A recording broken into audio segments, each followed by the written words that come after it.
Hi, welcome to Chad's Silversmithing. Today I'm going to make something that I think will be pretty. I made a turquoise ring a while back that had these radiating spokes coming out from it, and I really liked the way it turned out. So I'll put a link in the video somewhere to it, but I thought I'd do something that also has kind of a spoked look, but a little bit more contained on this one. We'll see how it turns out. I think it'll be pretty. I picked out a Blue Topaz. It's about a 9 by 11 oval faceted. So it should make for a pretty ring. Okay, let's get started. This is one of my design idea sketchbooks you can get on my merch store. There's a number of different models. This particular one has different flow temperatures for various types of solder. Some of the other ones have conversion charts or other metalsmithing information that's useful. The big reason I like them is because I can keep a record of all of the projects that I've done. And I can refer back to them if I want to see how I did them in the past. I like being able to go back and see how I did things so that I can repeat them if I want to without having to reinvent the wheel each time. That's kind of nice. They also have this nice dot matrix in the background which helps me draw better pictures because drawing really isn't my strongest suit. Where are you? There we are. I'm getting close. Alright, so here's what I had in mind for today. Got this really pretty blue topaz. It's more of the Swiss blue than the London blue. I kind of like the London blues better myself. They're a darker, kind of more rich blue. These ones are sort of pastel-y almost. But they're pretty either way. And this is a nice sparkly one, so that's going to be the centerpiece for our little ring. My idea is to use square wire that's in an oval around this after we bezel set this. Or after we make a bezel for it, I should say, and then do a spoke pattern going out to the inside edge of that, and we'll solder it all together so it has a nice symmetrical spoke pattern. I'm going to try and make it symmetrical anyway.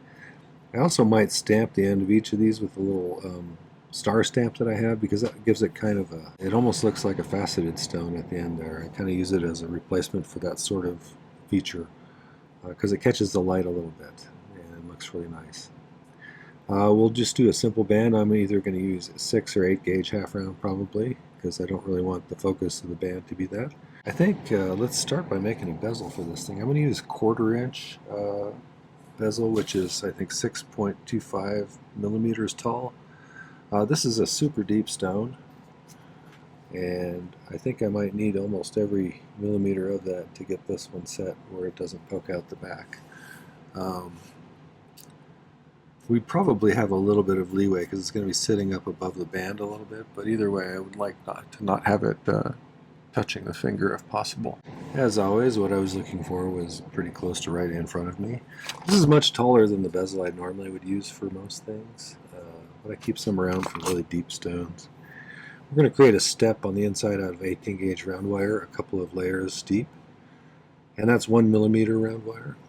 The other components we're going to use, the outer part here is 14 gauge. I actually already made that in advance just to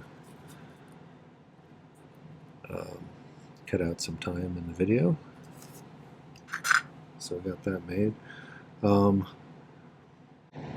So there's a number of ways you could go about assembling this thing, by the way, before we get started on the bezel. I think what I'm going to do is I'm going to make the bezel and then I'm going to project these wires out from the bezel itself. So they're sticking outwards, and then I'm going to lay this piece over the top and we'll make a mark going around so we'll know exactly where to cut it and then solder it on. Some other things, my wife suggested that I put notches on the bottom so that these things stay all lined up nice. And then drop the bezel in afterwards. That's something you could do too. Tell me if you think I made the right choice. I'm going to go ahead and try it this way. I'm a little bit phlegmy today. We have some forest fires not too far away, so our air is a little bit smoky and it kind of affects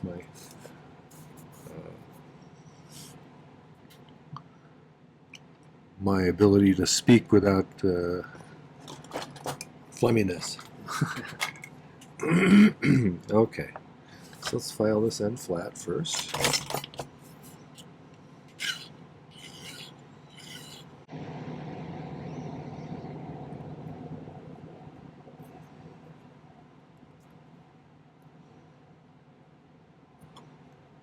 This is one of those projects where I feel like if it turns out the way I think, it's going to be really pretty. But I have on occasion been wrong about those things.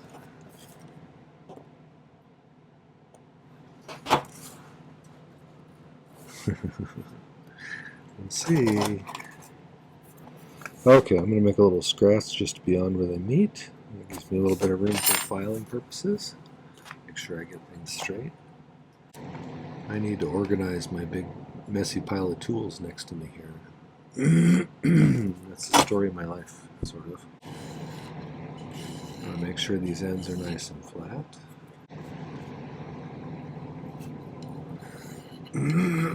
If you have a miter vise jig, that's a handy tool for getting these nice and flat. Okay, so I usually make these into a rectangle or a square to make them easy to solder. So I'm going to go about 2/3 of the way down here, bend it up. About halfway down this one, bend it up. We're just going to get these two sides to meet in the middle of that last side. These two ends, I should say. Push them past each other a little bit. Pull them back to where they meet. Do that a couple of times to make them springy. And we'll let those ends rest together and get it lined up nice. If you're new to my channel, here's my soldering information setup. Torch, flux, type of solder I typically use most of the time.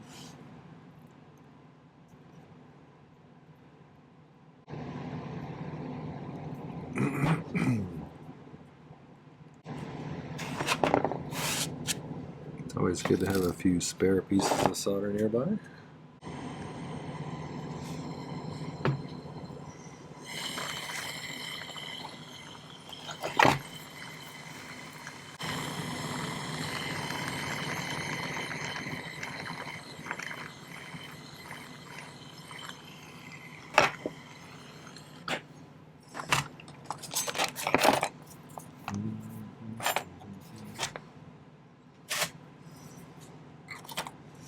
Now we need to do a little bit of reshaping.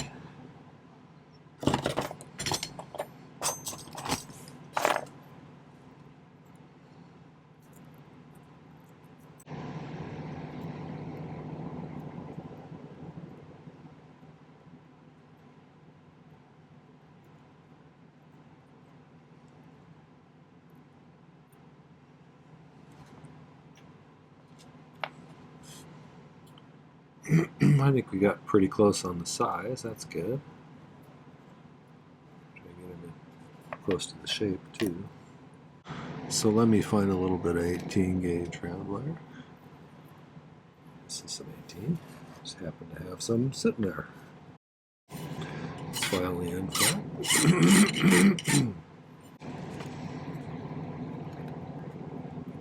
This is just the way I do step bezels. There's lots of different ways to do them. You don't have to do them this way. You could use another piece of bezel soldered to the inside if you wanted to, or you could use some sterling strip or sheet. You could flatten some square wire. I've done that before. You want it to fit nice and snugly in there. I usually try and cut them just a skosh too big. That way I can gradually remove pieces until I get it to fit just in there perfectly. So we don't have any unsightly gap when they come together. Nobody wants unsightly gaps in the bottom of their bezel.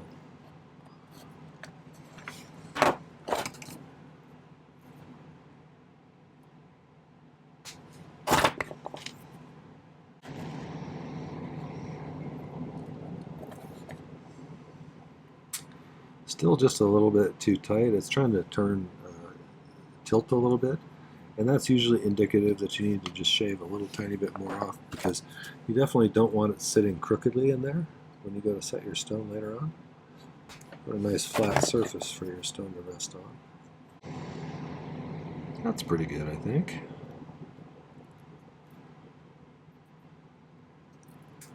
You could, if you wanted to, straighten this out and use that as a guide for the next two, or one or two, depending upon how many we need.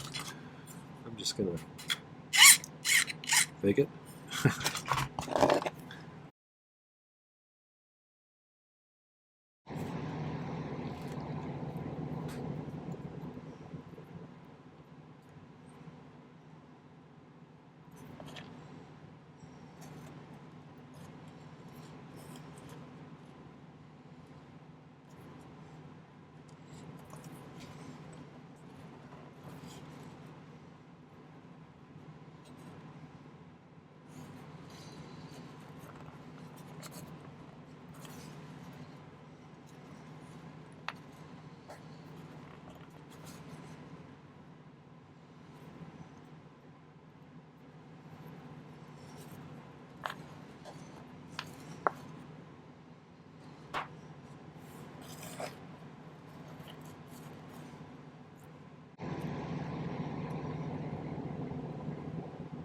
And that 3 rows is just enough to keep it from sticking out of the bottom for this one.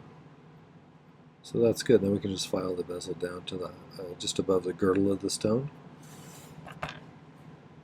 So let's make sure this is pushed all the way down. And we can solder it in. The easiest way to solder these inserted rings into here is to lay a couple of pieces of solder, maybe 3 or 4, because we've got 3 rings to get soldered in, and set this right on top of it after we get it fluxed.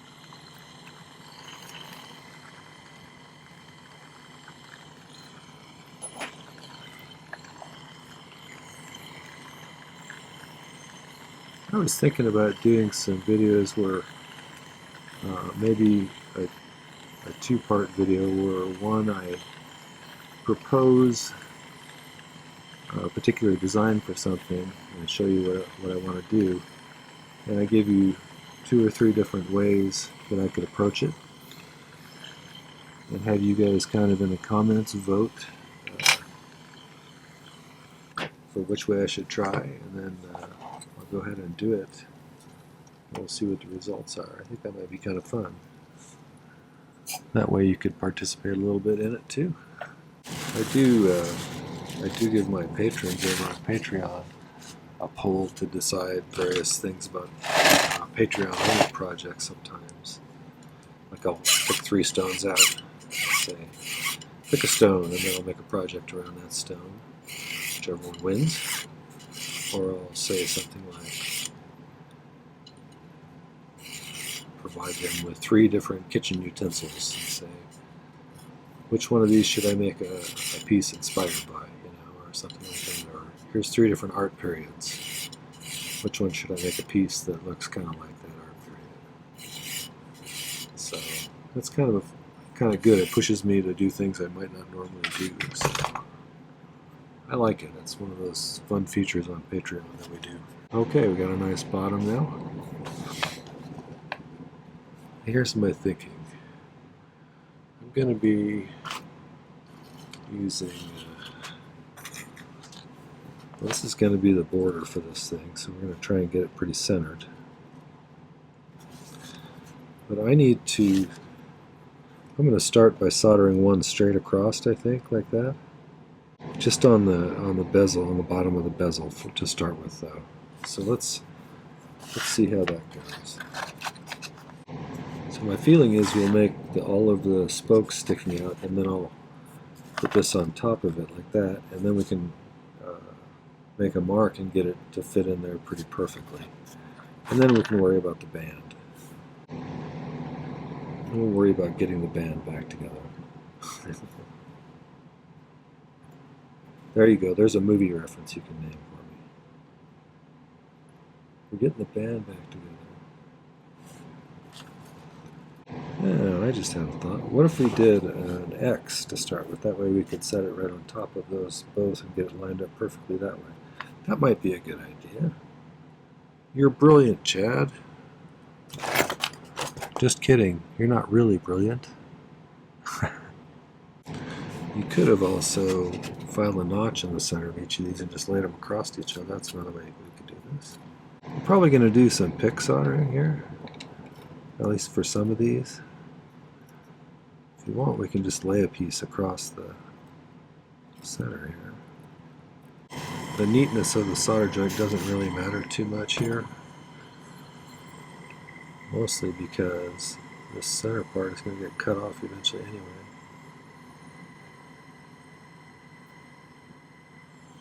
I like that.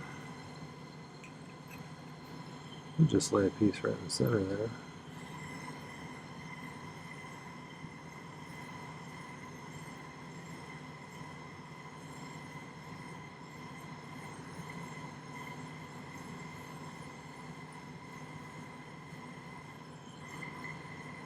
go. Let's cool that off and make sure everything's all square. I just had another thought too. What if for the other ones, if you look, we've got, what if we made a V out of one and then slotted another one center down into that V 4 times? That way we get pretty symmetrical pieces, and we could just solder them right into that corner and then mount the bezel on top. I'll bet that would work. Let's try it and find out. So, not that much doubled, roughly. Let's try 60-ish millimeters. To start with, I'm going to get these all pretty straight. Normally I'd cut an extra one of these. I'm getting a little low on 18 gauge round wire, so I either need to make some more or buy some more.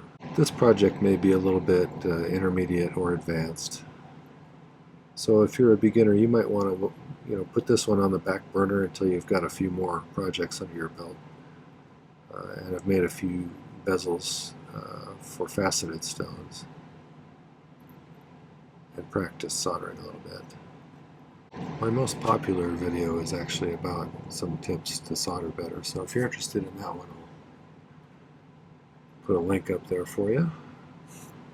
There's some nuances to soldering that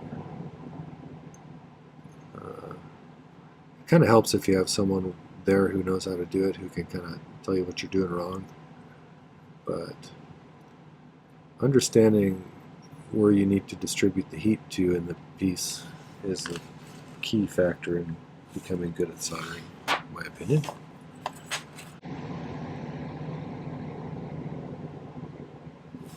So let's make a sharp bend there.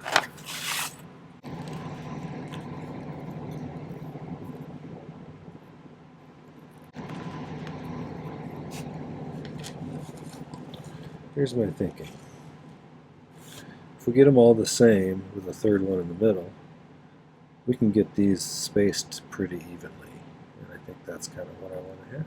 So let's do that. So I'm going to kind of file this.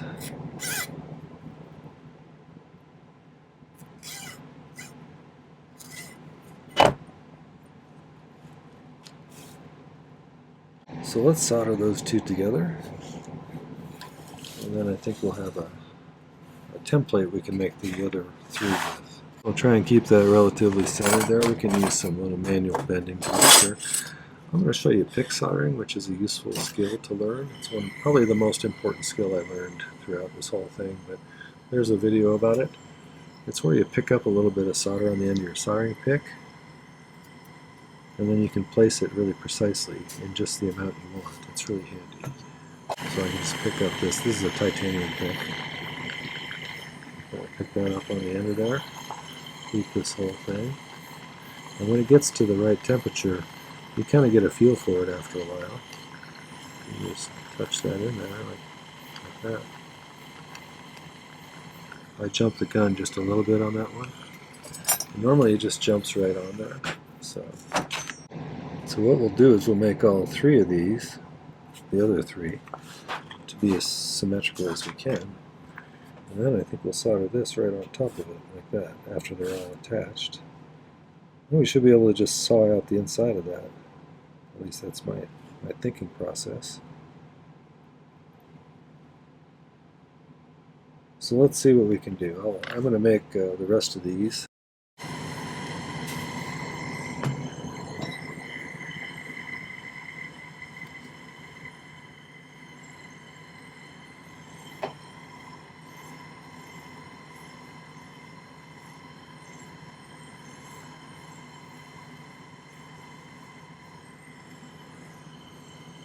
Looks pretty good.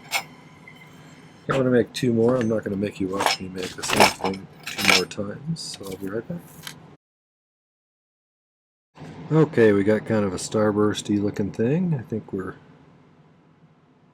pretty... I tried to line up the center point of all of those to make sure we could get them pretty close to symmetrical. There's quite a bit of solder at the juncture of each of those anyway, so I may not need any, but I'm just going to have some just in case.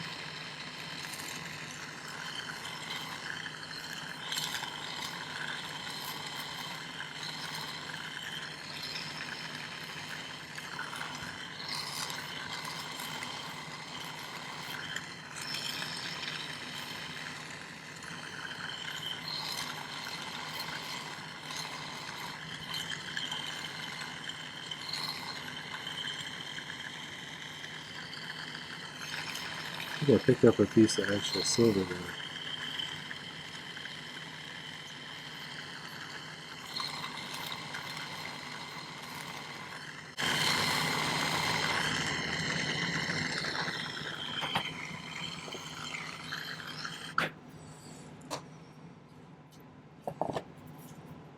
That's kind of cool just by itself. So what we need to do now is get this soldered down to where it's pretty symmetrical that way. There is likely enough solder between these two to stick that down. You can, if you want to.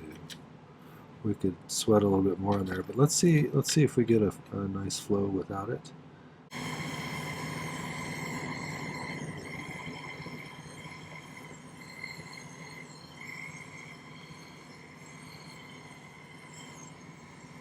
I'm going to go ahead and pick a little bit more on the outside.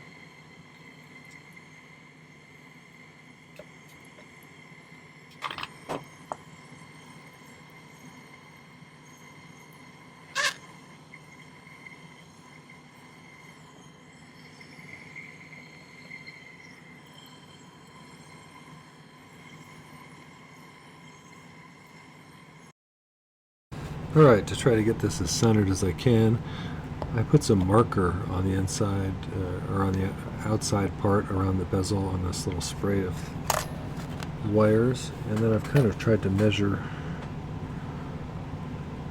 on the top and the bottom and the sides to get it as centered as I can. And then what we'll do is we'll scratch with a pin. I just had a pin. There it is. On the inside of this, let's make sure everything's right where it needs to be.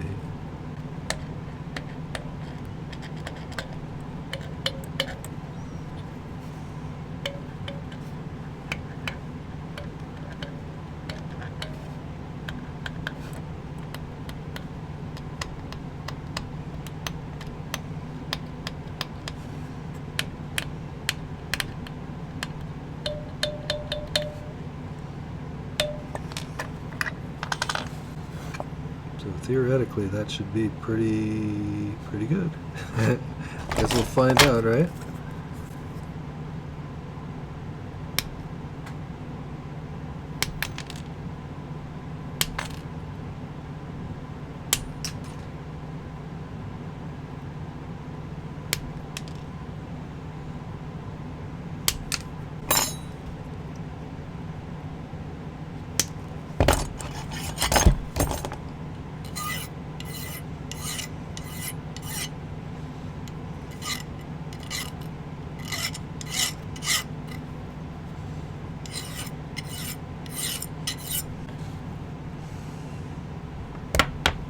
I'm going to try and solder some of these together now.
pretty good. So let's go saw this little bit out here. Okay, I just kind of fed it through the middle there. We can work our way around here.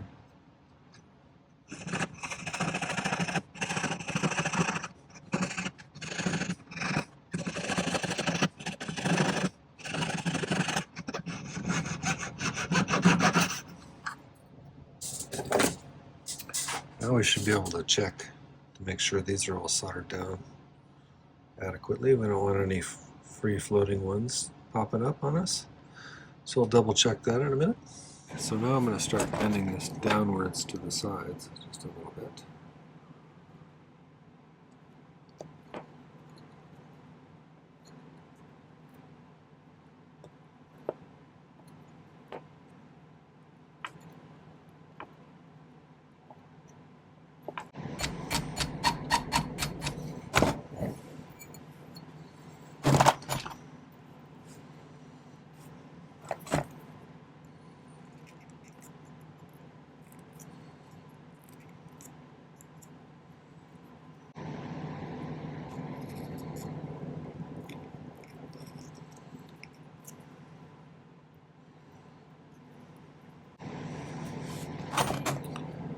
Let's figure out about what size we want to make this. A size 9 maybe.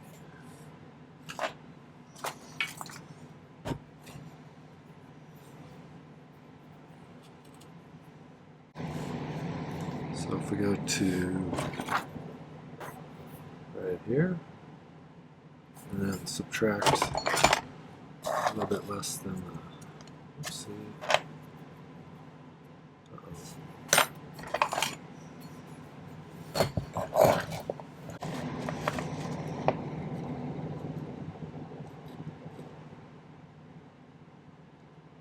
I would deduct a little bit less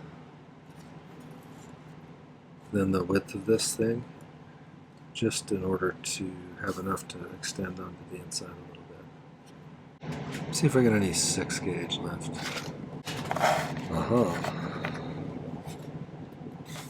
Found some. So let me file the end flat here.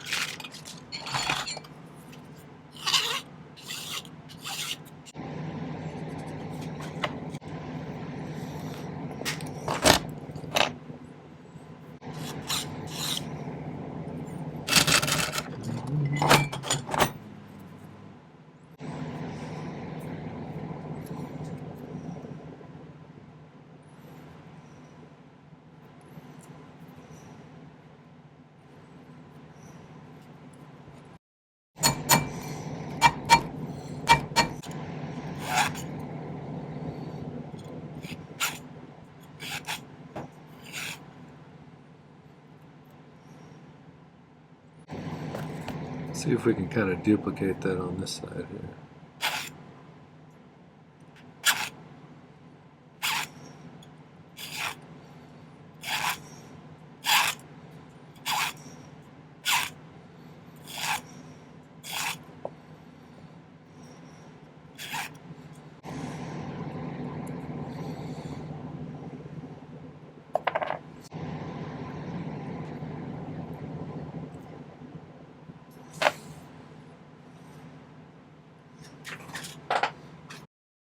Okay, I trimmed this down. I actually filed kind of a flat-ish spot there that kind of matched up to the underside of this rim on this thing. And I used a little bit of easy solder, paste solder that I stuck under there. So we're going to try and get that to flow without knocking anything over. So.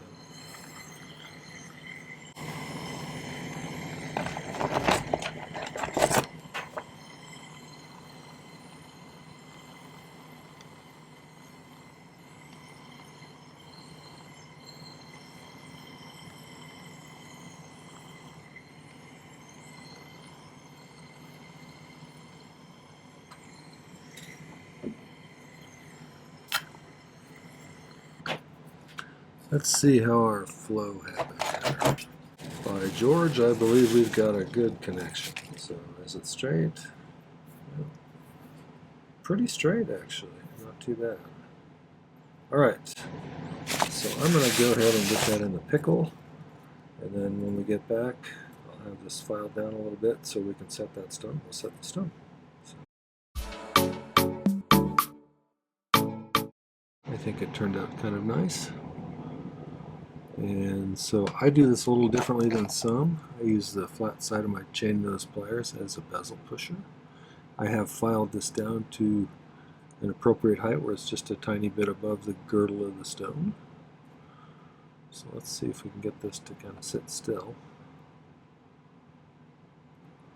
I'm going to try and push that in until it doesn't move anymore. It looks like it's got a nice clean line all the way around it.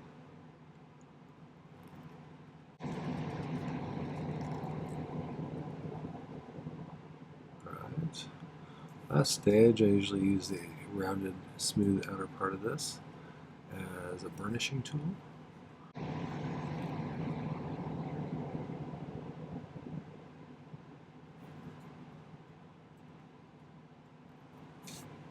Alright. Let's give it a little poke from behind. Feels secure. Alright, well that kind of gives you an idea. That's what I was kind of shooting for. Kind of see. You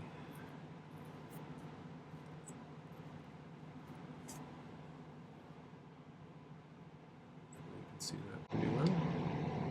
I think that one came out pretty nice. It's relatively symmetrical. It looks like a nice spray outwards. The stone really catches some light. So I'd call that one a success. I'm not sure what period, maybe Art Deco, but you tell me what you think. What period do you think that would go in? I have a tendency to make things sort of Art Deco-y. Alright, well thanks for watching. I'll get some better pictures and put them at the end. Alright, well that was the oval Blue Topaz spoke ring. I hope you enjoyed that one. If you did, it would be a great deal of help to me if you'd hit the like button before you go, or even leave a comment. There's another feature on YouTube now called hyping. If you hype my video, it helps get it noticed by the big algorithm that runs the whole show. So if you can do that too, that helps as well. I'd also love it if you'd go back and visit my main channel page. There's tons of videos there. I've got 650 plus videos now. I do 3 per week, one on Tuesday, one on Thursday, and one on Saturday. So there's a constant stream of good content coming out. So check some of those out and make sure to subscribe to my channel. It doesn't cost anything, and I think my channel is a nice resource where you can tap into some of my knowledge as well as the things I've learned from other people. So check it out, subscribe. I wanted to thank some groups of people. I have a group of patrons on Patreon, and they are a marvelous group of people, and I want them to know just how much I appreciate their support. They not only have helped me out financially, they've created a lovely environment over there where we can kind of chat with each other about jewelry and exchange ideas and resources and help each other out. So it's a nice artistic place over there. So thanks for making it that way. The other group are my YouTube subscribers, and we just surpassed 29,000 subscribers, which is amazing. Thank you for that. I love the comments section because I get such nice comments from people, and you share your ideas and ideas for videos and how you do things and how you got into this as well. I like hearing those kinds of things, so continue to share that stuff with me. I really like it. It makes it a nice learning kind of environment, and that's what I hope to provide here. Thank you also for the kind contributions, the Buy Me a Coffees, the super thanks, the purchases off of my shop, buying my ebooks. All of that stuff makes my channel sustainable, and I really appreciate that. The video description down below has some important links. There's a link to my Patreon if you want to find out more about that community. There's a link to my shop if you want to get yourself one of those nice design idea sketchbooks or some other merch. And there's a link to my newest ebook, which is a guide to all of the videos that I did last year. It includes extra information about each. Each video I did last year has a page in the book, and it has a link that takes you to the video, but it also has extra information about the project itself, including materials, pictures, some notes I took about it, things I might have learned from it, how I would do it differently, all of that kind of thing. So there's a lot of information there. It's a great way for you to have a whole bunch of projects right at your fingertips, and a really nice way to support my channel, so thanks in advance. You can even get a package deal if you look on the merch store for the one that contains all 3 years that I did this for, which is 2023, 2024, 2025. Check that out. You can save $15 that way. Thank you for watching today. I really appreciate you taking the time to watch my videos. So take care. Happy silversmithing.